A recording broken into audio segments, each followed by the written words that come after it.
is KC Sports Network, proudly presented by Emprise Bank.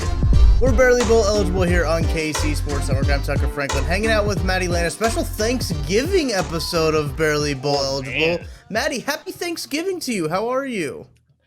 Full. Actually, not right now. Right now, I'm okay. But when most people are listening to this, I'm probably full. And you could probably be listening to this on a Saturday, and I'd still be full. I get my money's worth on Thanksgiving. I don't do a lot, man. I eat, and there's football from what noon out here. This is one of the few days where football starts early out here. It's beautiful. Thanksgiving is one of the few times where the games start. It's a fun time. So I'm full. I'm watching football as you listen to this right now. This is the best holiday for this exact reason, bar none. There's lots of NFL football, lots of college football, and I'm sure there's lots of other kinds of football that you can watch too. But we're going to focus on this absolutely loaded college slate as Black Fridays are for college football, Maddie. And I think that the NFL is stepping on some turf here that I don't really like. But anyway, we'll talk about some Friday games. We got some big games on Saturday. As you said, Maddie, it's rivalry week in the all across the country. So we're going to talk about those games. And we're just, you know what, Maddie? We're just going to get right into it. We're not going to dance around. Let's get right into the big game. I actually have a big thing, and it's only spawned in because what you said there. I know, I'm sorry, it'll be quick. You said the NFL is trying to come with the power grab on Black Friday. One, I agree. How dare them? How dare them try to power grab college football? However, are we sure that I saw this? Is Amazon trying to set people up on Black Friday to shop from home with their Amazon ads while people tune in to watch NFL football? They say, oh, you don't want to go out and wait, in half the country in cold weather? Check this out. We're going to hit you with a bunch of Amazon ads while you're at home watching the NFL football. Just what a double power grab from Amazon and the NFL. It is honestly Amazon's fault. I think they paid $100 million for this or something like that. They're going to make up for it. The free advertising is going to make up for that. I think I also saw something, Maddie. I believe this is the same tweet that we saw, that I saw with you.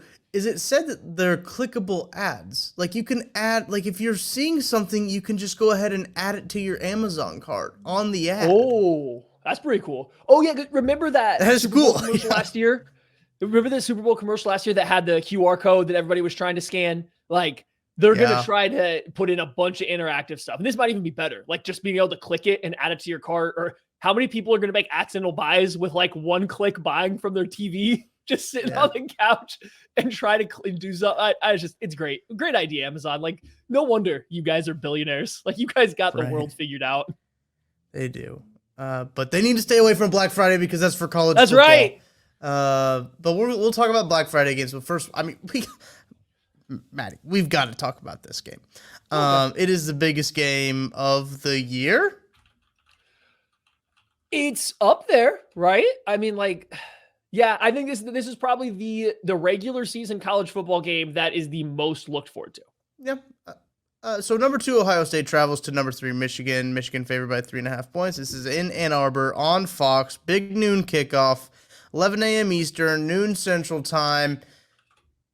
Everyone's eyes are going to be on this game. There's so much, not only is just the rivalry already incredibly thick and one of the most anticipated college games regardless, but with the recent storylines around scandals, around spying, around everything, with the two schools entangled in this, it just adds a whole nother layer to it, Matthew.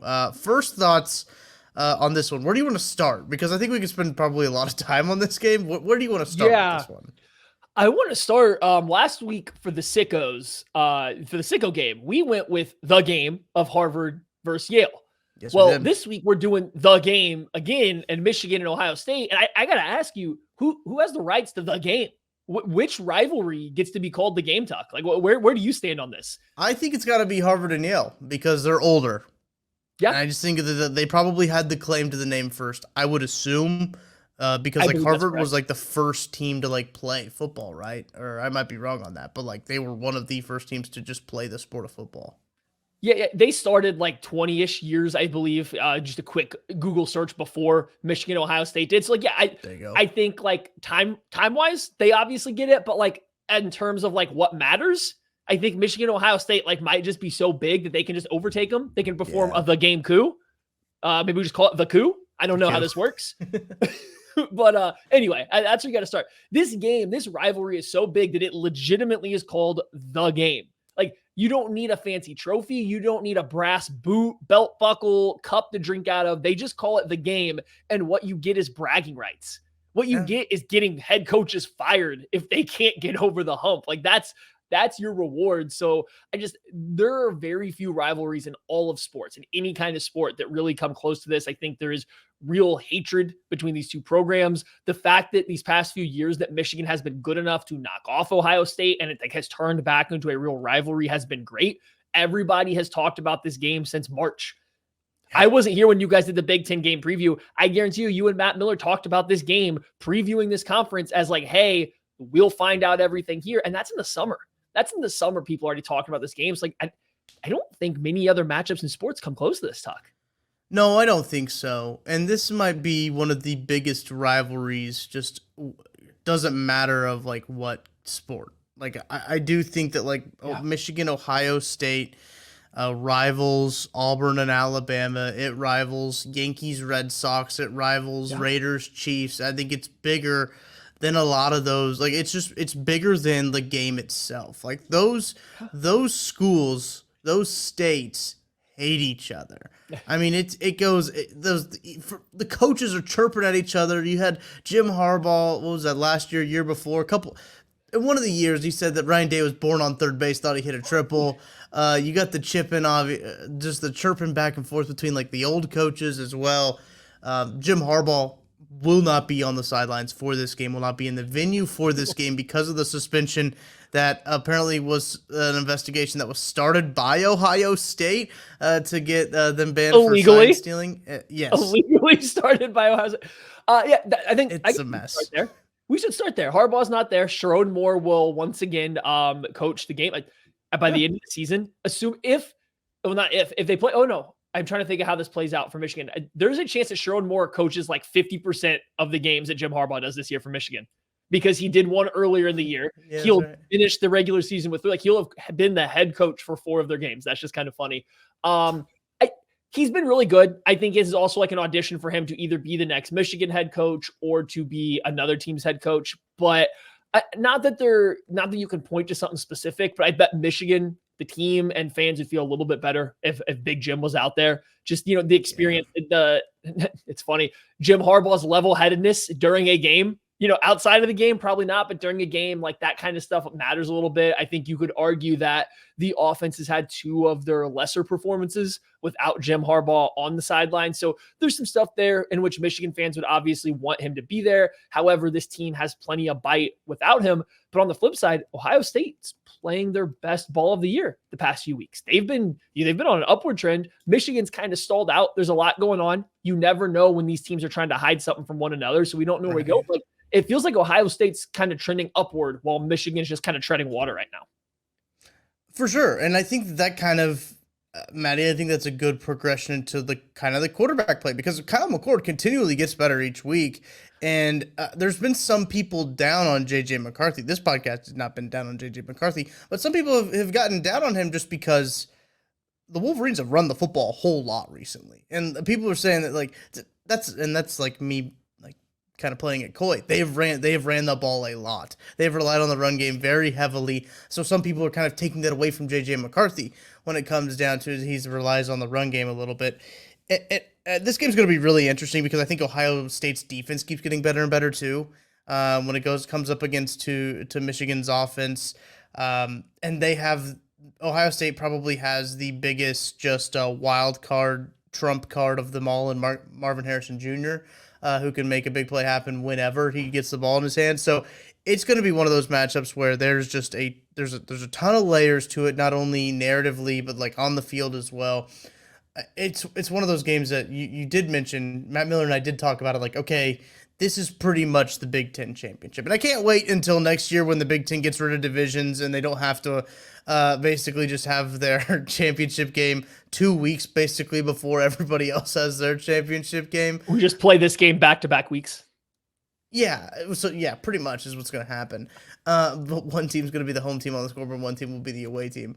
Because it seems like what always happens, and it stinks that this game is not the last one for the Big Ten, right? Like, I think the Big Ten would prefer if it was the last game for them going into the postseason stuff. But there is just a lot of dynamics going on in with the quarterback play, especially too with Kyle McCord. He's been feeling it a little bit more. He's been feeling it, and I think I still think JJ's a very good quarterback, but people have started to come down on him. Yeah, the quarterback play is, I guess, like the weakness for both teams, right? And I don't even know for Michigan if I believe it's a weakness. I think it's tricky for them. They haven't had to rely on JJ McCarthy, and they've kind of, I don't even want to say protected, but they've dialed back how much they've asked him to do because they were winning games and didn't need him. And then I think when he did need to come out and make plays versus Maryland, you could tell stuff was a little bit off. One, his leading receiver was gone. Both offensive tackles were out. Like, there's reasons, but he looked a little bit off. And I think it's just because they haven't had to do it as much. So I trust JJ McCarthy way more than I trust Kyle McCord. I don't think Kyle McCord's good. I don't think Kyle McCord is good at all. I think Ryan Day is scheming him up wide open players left and right. And then when he misses those guys, he's just throwing up YOLO passes to Marvin Harrison Jr., which, hey, good strategy. Hey, that's how you guys beat Penn State. You couldn't do anything against them. That was your only answer versus Penn State too. So they clearly have a path to having an effective offense, even against Michigan. It's just, I don't trust Kyle McCord. It's the one thing that Ohio State really, really has going right now. Travion Henderson's come back. And since he's come back, like, that's been the difference for their offense. They can run the ball again. And it's because he turns their 3-yard gains into 13-yard gains or into 30-yard gains. That matters. And while Michigan's run defense is really good, I don't know if they are going to be able to play light, play the pass, and still stop Travion Henderson if he's healthy. Then it becomes, okay, now is Kyle McCord getting these wide open players? Is he getting these good looks, these pitch and catch type opportunities? I don't know if Michigan's secondary is going to stop Emeka Egbuka and Marvin Harrison and Cade Stover. I don't know if they're that level of secondary. So there will be some interesting cat and mouse, I think, going on there between the Michigan's kind of run defense and the Ohio State run defense or offense. Whichever team I think gets the edge there is going to control the pacing of that side. And then on the flip side, strength on strength. Michigan's run game, Ohio State's run D, both have been great. It sounds like Michigan is going to get their left tackle Henderson back, Ladarius Henderson back for this game. That's big because whoever was playing left tackle against Maryland was cut him, gone. He's got to go. I think it was like a guard or somebody that kicked out. But it was bad. Right. It was not good. Lots of factors in that Maryland game. You mentioned Roman Wilson being out in that game as well for the Wolverines. He's anticipated to be back in this game as well for Michigan. But I think that's the big one. As I mentioned earlier, Michigan favored by 3.5 points coming into this game. Maddie, anything before we get into picks that we didn't hit on? I feel like we've touched a lot on it. I think that's the majority of it. I mean, we got to kind of mention it, and it was going to go into my pick part too, so I'll kind of roll it all together. Michigan the last couple of years has just pushed Ohio State around, right? They've just bullied them. They've just beat them up. They've just been a more physical, a stronger football team. I do think Ohio State is kind of peaking at the right time to defend that. Tyleik Williams, Jack Sawyer, JT, like all these guys are at the point to where you probably don't expect to just be pushed around. You don't expect that defensive line for Ohio State to get bullied. So we'll see kind of what that matchup looks like. I'm a show me person, right? I'm going to trust Michigan. I'm taking Michigan. I'm laying the points here on this one. I think Ohio State has been looked better. I think this is the best opportunity this defense is going to have to stop Michigan. But again, I trust Michigan's quarterback more. I think they have been the more physical team of these two, and that's how these two games have played out since the year where Ohio State was just able to run mesh 45 times in a row. Michigan has kind of controlled the narrative, and I just don't see that changing this year at this point. So give me Michigan laying the 3.5. It's a tough spot for Ryan Day. Ryan Day, if he goes into Ann Arbor, loses this one, it'll be his third straight loss to Michigan. 3. They usually in Columbus don't let you get to 3 losses against Michigan. Period. Now I don't think Ryan Day should be fired. I want to get out in front of that. I'm not saying Ryan Day should be fired. There will be Ohio State fans that think Ryan Day should be fired for losing to Michigan for the 3rd straight year. But Michigan's. I might be wrong on this, buddy. Michigan's the only big team he's lost to, right? For now, Oregon beat him a couple years ago, so they're that's true. Okay, but they were the Pac-12. You're right. He's lost to Oregon, Michigan, Georgia. That's Ryan Day's losses. And if it's Michigan again, you're not wrong. He might get fired losing to Oregon, Michigan 3 times, and Georgia on their way to the national title in a game that was only decided because Marvin Harrison Jr. got concussed and had to leave, in my personal opinion, last year. So, that's insane. But it's true. You can't keep losing to Michigan if you're Ohio State. They were a kick away from the national championship last year. Yes. And this man is on the hot seat because he might lose a third straight to Michigan. To a team ranked number 3 in the country. I think he knows, right? He knows, that's what.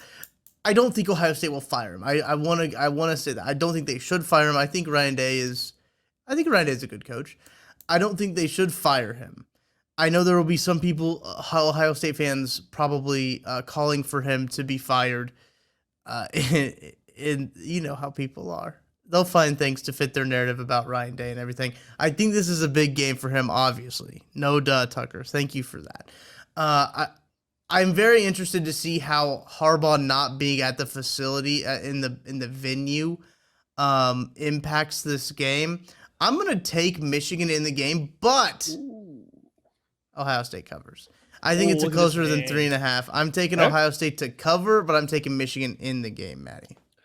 Okay, that's fair. I mean, I think that's totally fair. I do want to ask, what if Ohio State loses by 20 points again and just gets pushed around by Michigan? Does that change your concept of Ryan Day maybe getting fired? Maybe. I think that if it's like a straight bullying, and I don't want to say like a 40-point blowout or anything, that's unrealistic. But if Michigan wins by 3 scores and it's never really close, it's just kind of them bullying Ohio State again. Do we think that Ryan Day makes it to next year as the Ohio State coach? If it's close, I agree with you. There's no chance. There will be fans that will want him gone probably, but you'll get to summer, you'll see the recruiting class and be like, never mind, we're being silly. But if it's a bad loss again in the exact same way, that's where I really start to wonder what that team, because they think they're better than that and they should be. Yeah. It's an interesting dynamic because, as you mentioned, you named off the teams he would have lost to if he does. He only has right now 4 losses in his career. Is that right, Maddie? I believe so. Right, he started in 2021. Yeah. Or did he do the COVID year too? He might have done that. If he did the COVID year, there's another loss, but it's probably to another good team. I don't remember if he was there in 2020. So yeah, he was there in 2020, which they lost to Alabama in the national championship game. So let's recap. Ryan Day would, if he got fired for this, he would have lost to the number 1 team, Alabama, the number, I believe it was 6 team at the time in Oregon. Then, they were 12. Sorry, they were only 12. The number 6 team in Michigan. Then you'd go to 2022, in which they lost to number 3 team, Michigan, the number 1 team, Georgia, and then he would lose to the number 3 team, Michigan here again. That would be insane, but it might happen. It really might. That's the game we've all been circling. The game that we've been talking about. So we wanted to spend a little bit more time on that one than maybe the others, because we're gonna put a little bit. There's gonna be a little bit more sauce on this week just because there is Black Friday action. We're still gonna get to some Saturday action at the 2:30 slot, the 3:30 p.m. It's the Iron Bowl, one of my favorite games to watch. Anything can happen in the Iron Bowl. Number 8 Alabama travels to Auburn, Alabama, to take on those Tigers. That game is going to be on CBS. Maddie, Alabama favored by 14.5. Auburn coming off of a loss where they looked not very good against the Fighting Jerry Kills. What are your thoughts on this game? Auburn lost to New Mexico State. What are we supposed to make about this game when they're coming off of not just a loss, a beatdown to New Mexico State? Now, this is kind of a Hugh Freeze thing, right? He made a habit out of beating Alabama, out of beating Nick Saban, and then immediately choking away to games worse than them while he was at Ole Miss. So it's not surprising that the week before playing Alabama, what Hugh Freeze very clearly sees as his Super Bowl, his national championship, is playing Alabama and Nick Saban, that they would have a down game. But I also watch this Auburn football team play, and I just don't think they're very good either. Like they're just not talented enough right now. And it's a rivalry game, so anything can happen. You don't want to just like chalk this away to being absolutely nothing, but on vibes, just watching the past couple weeks of both of these teams, this game doesn't feel like a typical Iron Bowl where I feel like anything can happen. This one kind of feels like, man, a lot has to go wrong for Alabama, for Auburn to really go toe-to-toe with them and even be in position for the field goal return for a touchdown to even matter. Right. Looking at the last few games for Auburn, it seems like we're so far away from that 28-21 loss to Ole Miss when you start to look back at the schedule. But, they blew out Arkansas 48-10, where Arkansas, it seems like, has kind of given up on this season, truthfully. Now they'll have something to play for to ruin Missouri season this on Friday. But, I mean, man, they're just not very good. And that's what you mentioned. 14.5 points. Alabama's looked really, really good recently. I know LSU's secondary had some injuries to it. They were starting like 4 freshmen or 4 freshmen and sophomores. Like they were really beat up in the LSU secondary. Yeah. And to be fair, LSU secondary already wasn't that great to begin with. They were all transfers. They were like all transfers that got hurt, but they were starting transfer guys. Yeah, so I don't know if you want to look at that game and think of it was fool's gold for Alabama's offense, or if you really do think it's fair. I think they've been playing a whole lot better as of late. Milroe's been slinging that thing around, and they've been putting up some points. But you're right. The rivalry aspect of it is something that is compelling. I just don't see how this doesn't end in a blowout for Alabama, Maddie. That's kind of where I'm at. But if I want to carve up like the reason, right? Like Auburn played Georgia really tight, and this was before Georgia really figured out what their offense was going to be, but they kind of forced Georgia into running the football and really to make they were kind of adding extra guys around. They were not making, but inviting Georgia to get mobile with their quarterback. They were inviting their quarterback to get out of the pocket, make some plays. And that was before Carson Beck was ready for it. Right. I don't know if that works against Alabama. I think you're pushing Milroe into his comfort zone when you do that. And I think Tommy Rees has done a great job leaning into what Milroe's strengths are. They're throwing bombs and they're running the football with him or with the running back. And like they just seem like they figured it out. And Bama hasn't played the toughest of defenses, right? So you want to tell me a secondary that has Nehemiah Pritchett and DJ James can go out there and slow down this Alabama deep passing attack? I'll buy it a little bit, but will that last for 4 quarters when Milroe's also running around doing his own thing? I'm struggling to buy into it. I'm taking Bama laying the big number. It's a big number, but I'm taking Bama. I feel like Bama really is peaking right now. I think that defense is different. I just think they're really, really, really good.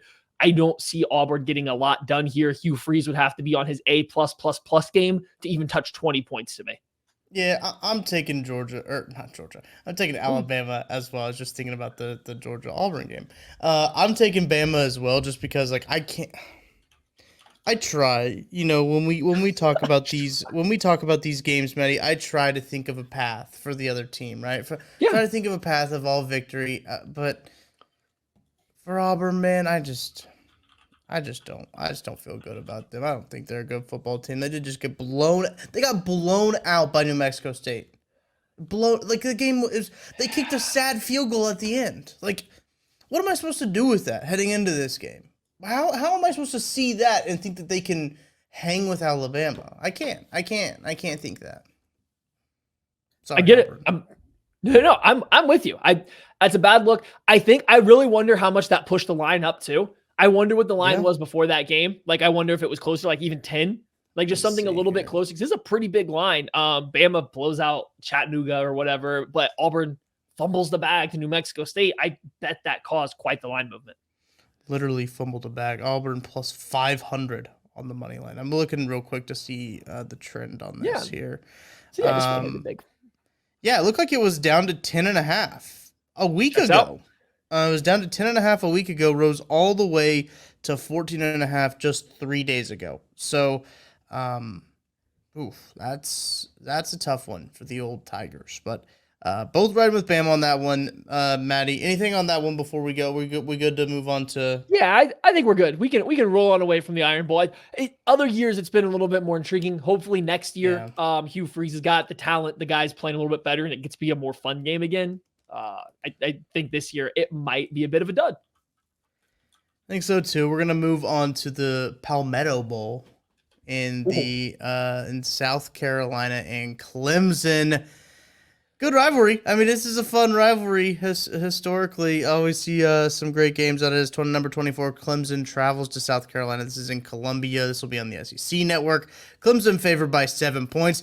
Dabo's got the boys humming, coming off a big win over North Carolina. Bring that stock over. I hope you bought Maddie, because it is booming right now, because the Clemson Tigers, number 24, as I mentioned earlier, now in the college football playoff poll, college football playoff rankings. Thoughts on this one? I obviously did not buy my Clemson stock. I picked North Carolina to beat them and was absolutely dumbfounded by the line last week. And granted, there was some fumble luck early in that game that I think slanted things to go Clemson's way and let them play the game they wanted to. But to their credit, that defense played lockdown versus North Carolina's passing attack. Drake May started the game hot, making some great plays, but then Clemson kind of locked them down. And that defense is playing really good lately. They got Will Shipley going again. I think he's become very underrated as the year's gone on because Clemson's offense was struggling because I don't think Klubnik's very good. But so everyone's playing the run, but Will Shipley finally got it rolling a little bit again against North Carolina.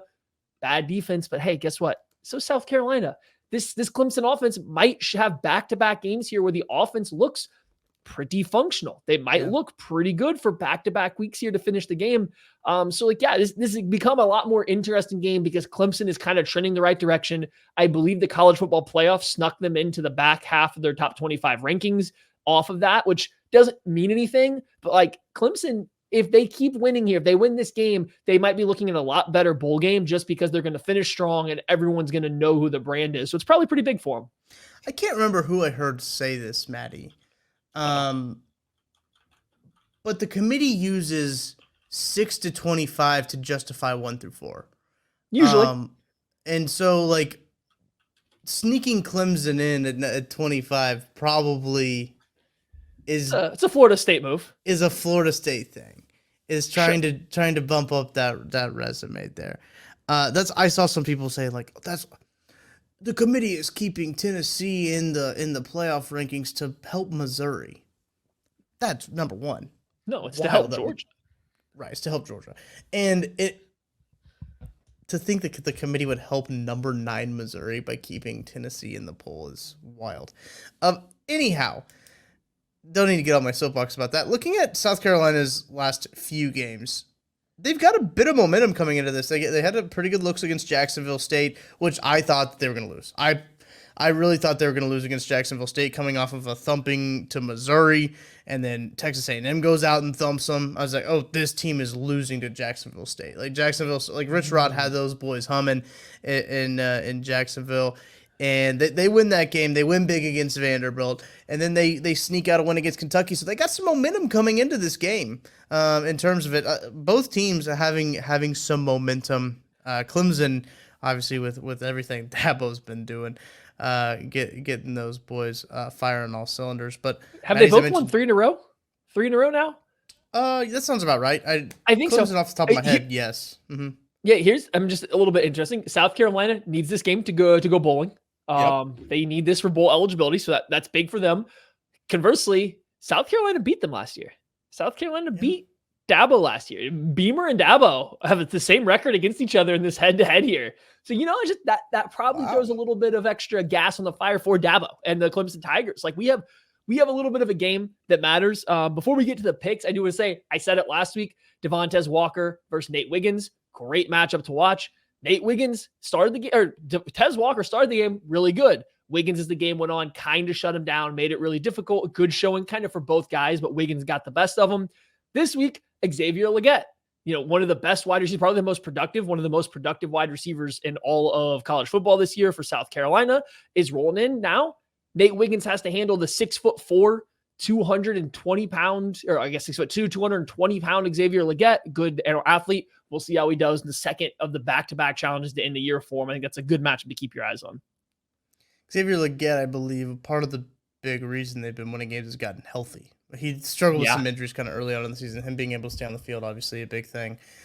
Is For this the stat line for Gamecocks. the 3 games? Sorry, for the 3-game win streak. This is his stats: 9 catches for 217 yards and 2 touchdowns. 9 catches for 120 yards, and then this past week, 6 catches for 94 yards, but 2 touchdowns. So yeah, Modest. I think that he's probably a big part of how they're winning games now. Yeah. Listen, I would love no more. I would love no more than South Carolina to win this game outright and make it look a whole lot better for the Missouri Tigers that win over South Carolina when you go over and start looking at their resume. But Clemson, I just looked, Maddie, has been bumped up to 7.5-point favorites. Does that change your pick? It does. Give me the Gamecocks. We're rolling it. We're rolling it with Beamer. That didn't change my pick. I was already going back and forth. I'm not a good bettor because the betting is not legal in my state. I don't pay attention to key numbers or anything like that. So like, it's not the 7 to 7.5 really does matter for people that actually bet.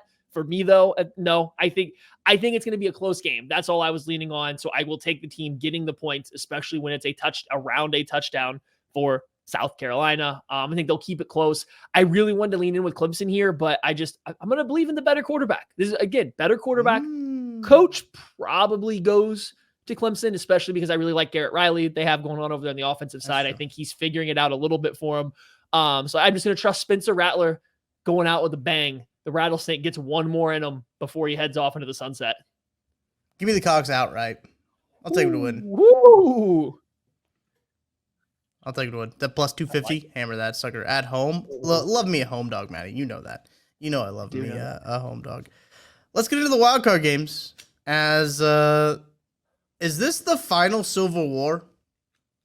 For now, yes. I think I heard that the Apple Cup, Washington State finally agreed to continue the Apple Cup.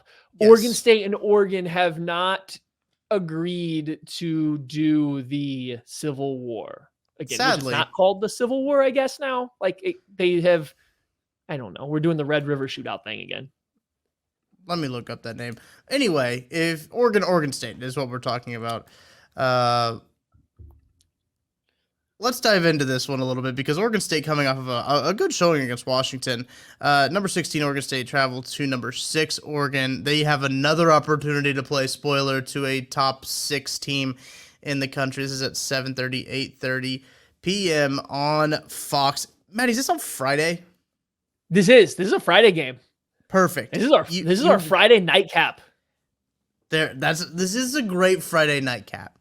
This is what the NFL decided to fight against, right? Because the NFL is a Friday night game. What a silly decision. Oh, I thought it was a 3.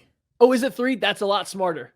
If they were going up against this, that would have been a fumbling of the bag. So I don't know. I don't know when the NFL game is. What I read was there's like a law, right, about like they can't broadcast or something, and it's like I have the internet, so I will investigate. Yeah, double check me on this one. But there's a broadcasting law where they can't do anything after 6 p.m. Eastern on Friday or Saturday or something like that. So weird. They can do it before. Yeah, it's at 3 Eastern. So okay, it's mid. Okay, good. You can go from the NFL game into this because this is a great way to send off your night, man. I don't even know what the NFL game is. I don't even care. I'm not gonna watch it out of principle. But Oregon. I'm not gonna watch it. Oregon State at Oregon. Oregon favored by 14 points at home. Oh man, thoughts, Matty? There's so much here. There's so much. Oregon State was kind of riding high last week. They are coming off. They got 2 chances to end the Pac-12 era, taking out Washington and then taking out Oregon, sending 2 teams with playoff hopes packing on their way to the Big Ten. Yeah. The home game against Washington, they got the weather they want. You can't sling the ball around in that sideways rain that they had going in Corvallis last week. Guess what? Washington still kind of beat them up. Then they were the better. Washington was the better team. There was nothing fluky about it. Washington was just hands down the better team. Okay, you get another shot, but now you have to travel, I'm using that in quotes, to Eugene, Oregon, and go play the Ducks and the Civil War. You have another chance. You did it last year. You beat Oregon last year. You took them out of the Pac-12 championship game. You have a chance they'll still play in that, but you have a chance to keep them from the college football playoff. Actually, I guess if Oregon State wins and Arizona wins, I think Arizona goes to the Pac-12 championship game. So Oregon might not even be locked in. You have a chance to really get them if you're Oregon State, but if you lose, that's real sad. You get left out of all the conference realignment. You're sent off to the Mountain West combo hybrid conference, and Washington and Oregon are going to beat you back-to-back games to end the regular season. That would be a tough look for the Beavs. Would be a really tough look for the Bees. I want nothing more than chaos, and that would do it right here. But somehow the committee would find out a way to punish Washington for Oregon's loss, and they would. They've got something out for Washington. I don't get it. They'd be like, "Oh yeah, Oregon lost to Oregon State. Let's drop them down now." We could probably spend a lot more time talking about the rankings, but Maddie, anybody you're looking for before we get into picks? Yeah, I mean, I think it's a fascinating game because last year Oregon State won this game by running the same run play. But what they run, I think was a duo like 13 times in a row or something. They literally, and they ran it like half of half. There's only two directions, but I mean, like the majority of them were the same direction. It was just Damian Martinez running downhill to the left side, and I think it was duo over and over again, and that's how they put Oregon down. Oregon's defense as a whole has been a lot better this year. It's trended better. I think Brandon Dorlus there in the middle, DND tackle kind of hybrid guy, a little bit more interior this year for Oregon, has been playing a lot better than he was last year. He'll be kind of key in stopping that. So I think he's a big one. Troy Franklin is now Oregon's all-time leader in receptions and receiving yards. And I think he might be at the season, or no, he's got the season receiving yards, season receptions. I think with a good game here, he might be like the all-time receiving yards leader or something. Like he's got some record on the line, I believe. So Troy Franklin, Bo Nix is squarely in a Heisman race. Oregon might want to run up the score, get some stats going, make them look good. There's a lot of different angles for this game to really hit. So it's going to be a good game to watch. I like Dan Lanning though. I get it. You're against Oregon a little bit because the way they've been treated as like better than Washington, hands down, right? It's annoying. I mean, Oregon's a 14-point favorite to Oregon State. Washington was a dog. I understand it was on the road for Washington, at home for Oregon, but we're talking like a 12-point swing here. That's insane. But no respect. I love Dan Lanning. I think Lanning's going to really, really get this Oregon team ready for this. Last year, Oregon State, Jonathan Smith, they said, hey, that guy over there that gets on social media smoking cigars, he's a little out there. He's feeling himself a little bit. Let's put him down. So I think this game's going to be really physical. It's going to be a good one. It's going to be a fun one to watch on a Friday night after you eat those Thanksgiving leftovers. Yeah, it's not for me because I like Dan Lanning too. KC guy, got to start at Park Hill South. Coaching just up north of the river here in Kansas City. I like Dan Lanning a lot, and I actually do like Oregon, but it's more of me being upset of how they've treated Oregon and Washington, just in their respective ways. And Oregon is just like collateral damage, basically. That's just the team that they chose to put up over them. I do like their team. Like they're a fun team. Bo Nix has been around since, I'm pretty sure, the Great Depression for Oregon, and he'll probably come back for another year. Who knows? It'll work out somehow. But anyway, Cam Rising, baby. Also, dude, Cam Rising and Utah are going to run the Big 12 next year. Like that's not like if I think like if Cam Rising comes back and then they have it's Kyle Youthie, right? They're tied in that can come back too. Yeah. They're going to have like all 11 starters back, and they're going to. They're just going to blow up the Big 12. They're not going to know what hit them. The Big 12 will not. While we go down this awkward rabbit hole before we make these picks, Luke Fickell comes out and comments on guys like getting to play 6-7 years into college, which he kind of has a point, right? Like these guys are taking high school player spots. You're playing against 24-year-olds right now. Like that matters a little bit, right? So like Luke Fickell kind of has a point. Luke Fickell needs to look at his own depth chart and see Tanner Mordecai, who's a 6th-year senior, his own starting quarterback for this year. And you know what? Yeah. He got hurt. I don't think he has another year of eligibility because he got hurt later in the year. But Buddy was like, if he got hurt 3 games sooner, Mordecai might have been coming back for Luke. I thought that was hilarious to see Fickell say that. I'm like, wait, your own quarterback has played for like 8 schools. Just a complete lack of awareness on his part. Didn't he call it like Minnesota? He's like Minnesota has a guy that has. It They was like had, two of the. they- It was Utah and Minnesota were the two people he called out. Maybe he could have called out like Sam Hartman. This is what Sam Hartman's 5th or 6th year. I mean, he could have called Probably. out some. I think Rice. Minnesota. I think that Minnesota, it's because they just played him though, and he said like he was looking, and he's like, "Oh, we played them. They had a 7th-year guy," and then he just decided to bring Cam Rising's name into it just because. Bum. He does have a point though, but like they'll all get out, and like I guess they'll go to like high school kids will go to like D2 or JUCO, and they'll eventually get transfer portal rules. They'll eventually get up. If you're good enough, they'll find you. But how about just be better? And then you will get a roster spot. Sorry, that is a rabbit hole that we did go down. But I was just thinking about Utah and how they're going to dominate the Big 12 next year, and like that. What day is it? November 22nd when we're recording this podcast, Maddie. Write it down. November 22nd, 2023. I'm predicting Utah to win the Big 12 national championship. The Big 12 championship. In 2024. Anyway, let's pick this game. Oregon favored by 14 points. Who you taking? I did look. Minnesota has like 4 of their 5 offensive linemen are at least 5th or 6th year players. Dude, now that's different though, because that's like grown ass men playing against teenagers. That's different. That's hilarious. Okay. Bo Nix started his college career with a win in Eugene, Oregon back in 2019 when he was playing for the Auburn Tigers. Great I think impression. he caps out his regular season college career with a win in Eugene, Oregon. But I think Oregon State keeps it close. I think it's a bit of a nail biter. I'm taking Oregon State to cover, even if I think Oregon wins the game. I'm right. Oregon outright, Oregon State, or Oregon outright, what am I saying? Oregon outright, Oregon State to cover. There we go. There we go. It's a big line, man. Like, I usually is. don't like to do this. I hate doing the split. It's kind of cowardly, but that line's insane for a rivalry game against a team that was just ranked, what was Oregon State 11th last week until they lost to the number 4 team in the country by like 1 score. Yep. It's like, it's a good team. So 14's crazy.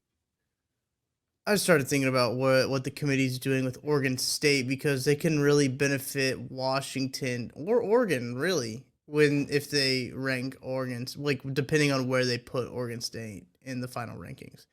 And them dropping all the way down to 16 from 11 kind of tells you their thoughts and feelings, I think.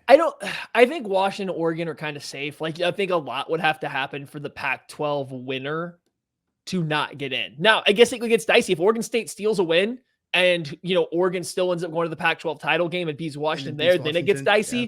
But like, I think if they just both teams win out and they just play each other, the winner of the Pac-12 only has 1 loss. Like, I think they're probably safe to get in because they had a difficult enough schedule with each other.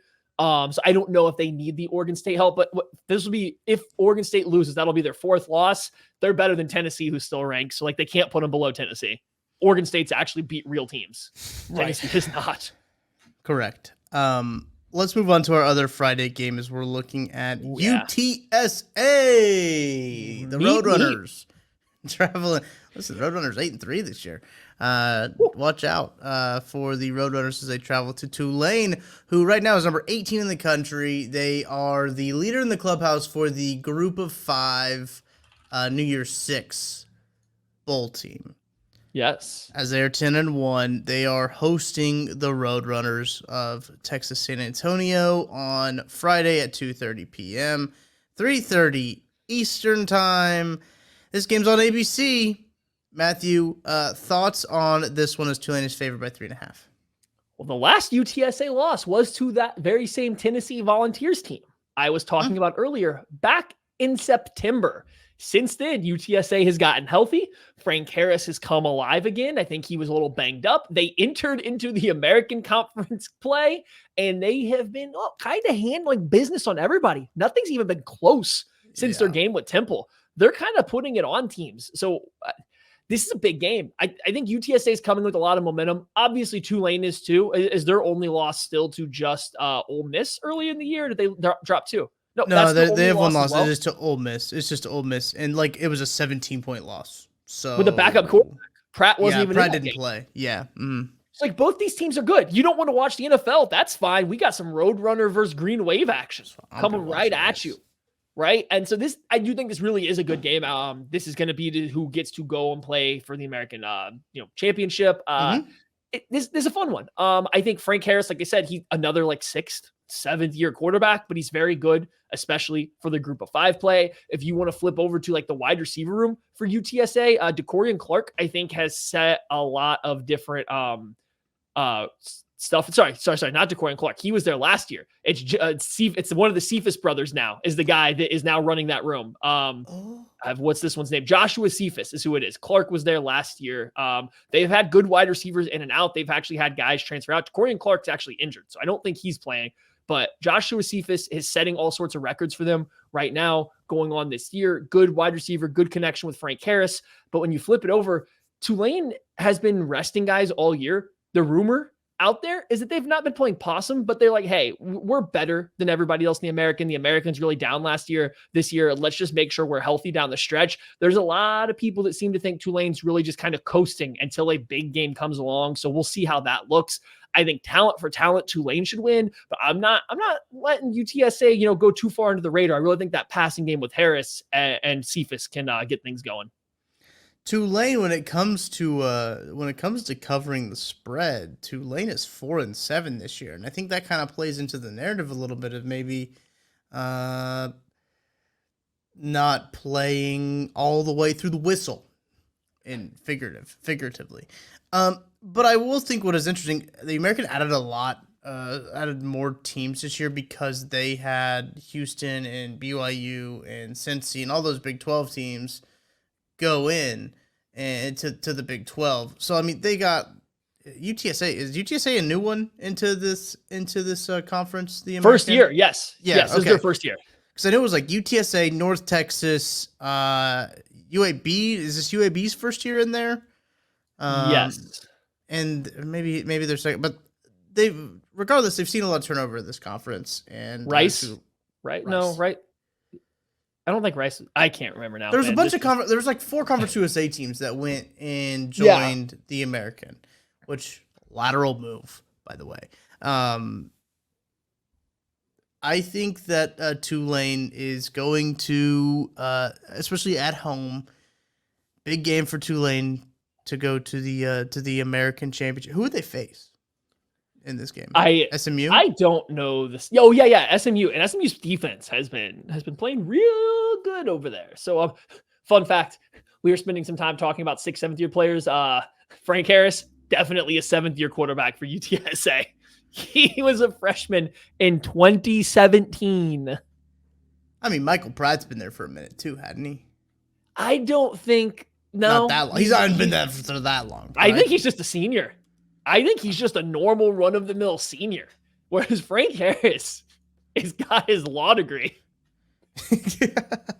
Yeah. Michael Pratt, born in 2001, Boca Raton.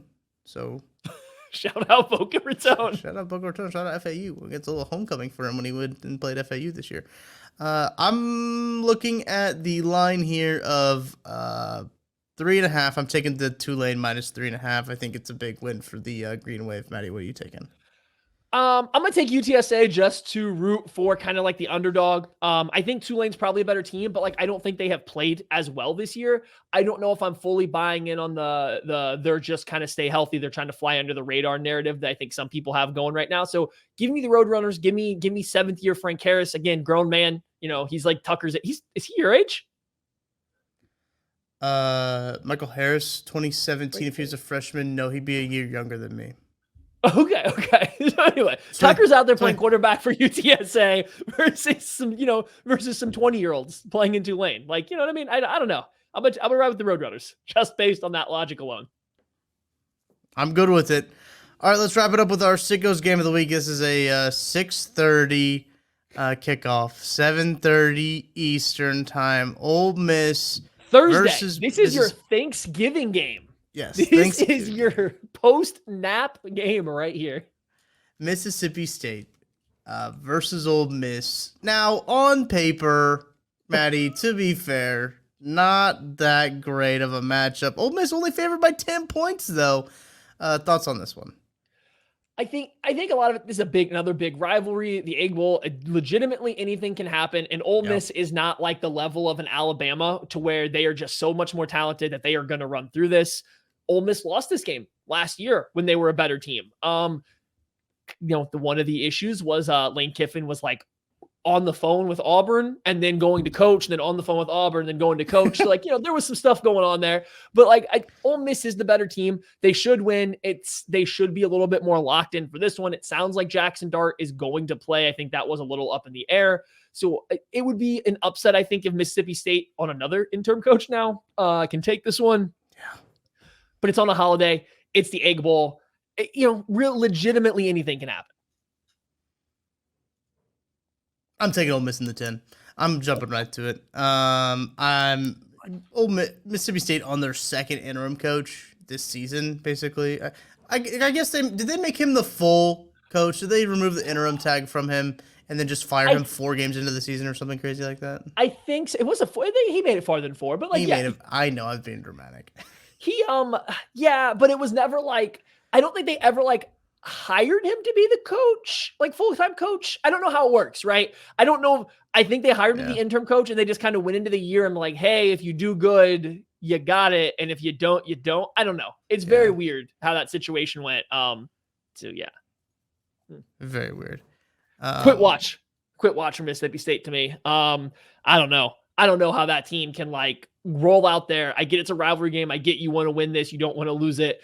All these players for Ole Miss, remember last year, it's all the same guys. They're not going to come out and just be oh, yeah, we have this in the bag for sure.